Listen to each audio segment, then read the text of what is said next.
Zašto publika u Beogradu stalno kada dođe Dinamo, kada dođe Hajduk, kada dođe Osijek, peva neke pesme koje ne peva kad dođe u Radnički Napredak?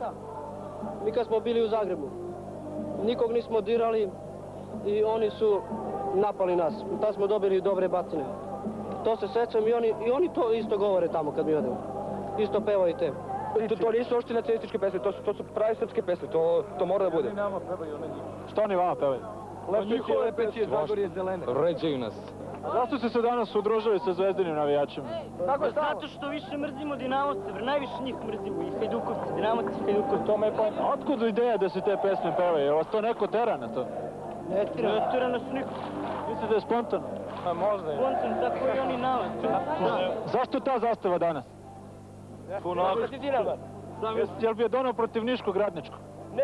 Ne bi Dono bi. Pa šta znači srpska zastava danas? A dira protiv Dinama.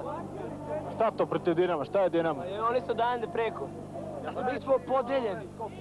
Mi volimo Srbiju, oni vole Hrvatsku. To nije u redu, ali tako je to. A da li je to sport? A to nije sport, to je druga strana sporta, to je takozvani nacionalistički huliganizam.